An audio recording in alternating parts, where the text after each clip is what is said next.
Nobody out there going to tell you that you're not. That's my audience right now. That's who I'm talking to. Because if you're on the fence and you think somebody can influence you to talk you out of doing this or not using what it is I've taught, you're not my audience. You're not a student. You're just a casual observer.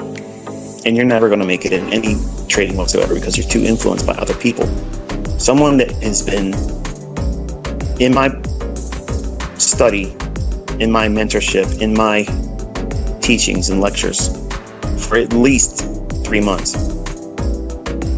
They've seen enough this year to know that there's absolutely something here that is worthwhile. It can be exploited in the marketplace. It's there. It's a real edge. It repeats. It's algorithmic. It's not random. And it's time specific so that way you know when you're going to be operating. Think about this. All these businesses that are brick and mortar, okay, like a storefront, you go in there and you buy your shoes, buy your clothes. How do they know when sales are going to come in?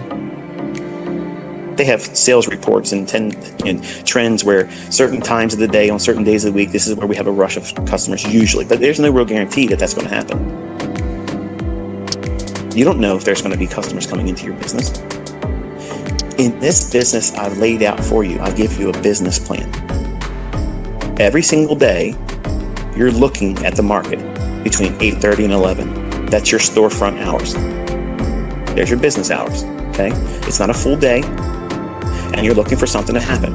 You're waiting for a customer to come through the door. That means you're watching to see when liquidity is getting taken. Okay? They took something off the rack, they're interested. Okay. You're standing at the register, make sure that sale's done. But they might change their mind. The market might run off, and they may put it back on the rack and leave. It's the same thing with this business. But you have to be there. You have to be in front of the market, waiting for that opportunity. You have to have the store open, or you're not going to make the sale.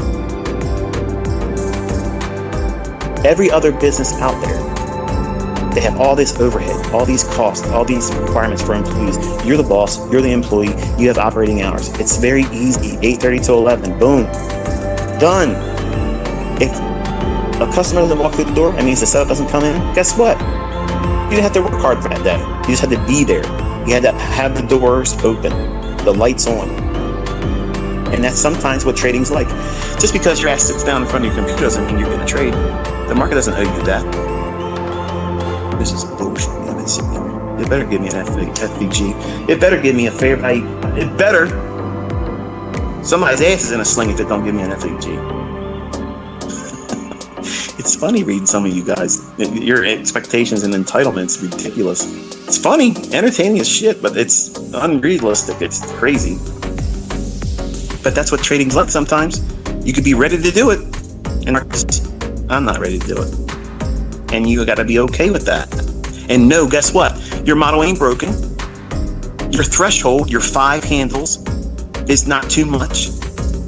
It's going to give it to you, just not that day or that session. Don't want to trade in the morning? Do you think it's too much volatility and uncertainty? Okay, no problem. Wait until after lunch. Use the PM session stuff I've given you. There's a lot of times the last 90 minutes of trading, that's the easy stuff. Because you can see what it's done in the morning, all that uncertainty, the bias is still in play, and the higher time frame daily chart is going to lead you to what? Where is it drawing to? And usually the last 90 minutes to 60 minutes, the algorithms really kick in, market on close orders start piling in, and boom, you get this real nice, easy, predictable market environment where liquidity is ran to. That could be your model. That could be your 5 handles if you're index trading. So obviously you can see with the way this conversation went, it just wouldn't fit in a YouTube video. And I'm now thinking about it. I'm not going to be putting it on YouTube, but I'll probably put it on SoundCloud because I am recording it. It should be a good audio capture. The Twitter space wasn't that good. If there's some breakups in it or whatever, I apologize. It's not intended. Can't do anything with that. But I think with the way I've been recording with my regular microphone, it should be okay on a SoundCloud playback. So I'll add that sometime this evening. I'm not rushing to do it, but I wanted to have this conversation with you to kind of like align your mindset with, now you have this skill set. You have this model. What do you do with it? Don't go out there thinking that you have to do above average returns or superhuman or Olympic level feats, because that's what it feels like in our community sometimes. It feels like everybody is expected to do ICT level precision, in and out, buy long, sell short, all the same day. That's not, I'm your teacher. I don't expect you to do that. That's not realistic. That's not reasonable. What I believe you should be doing is taking an inward look at how you have to live, because the way you live is not the same way I live. And 20 students of mine, they're going to have a amazing contrast between what they have to have each month. In some countries, very little is required, but where they're at, that little bit is a lot. And what they see is potential in the marketplace would literally make them kings or queens immediately. In other places, like in the United States, where everything's extremely expensive, it takes a whole lot to elevate ourselves up to a point of affluence. But if affluence is your goal, then obviously I've given you enough to get that. You have to submit to the time to get to it.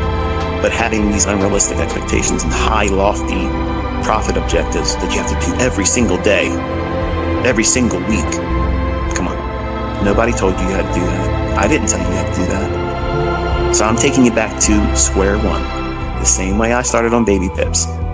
25 pips a week for Forex, or 5 handles a day, which is what? 25 handles a week in futures. That's a nice living if you let the compound interest do all the heavy lifting. What do you think happens when you get to $250,000? How much can you trade with that? And you're getting 25 handles a week? Do the math on it. That's the homework assignment for you, to figure out what's the lowest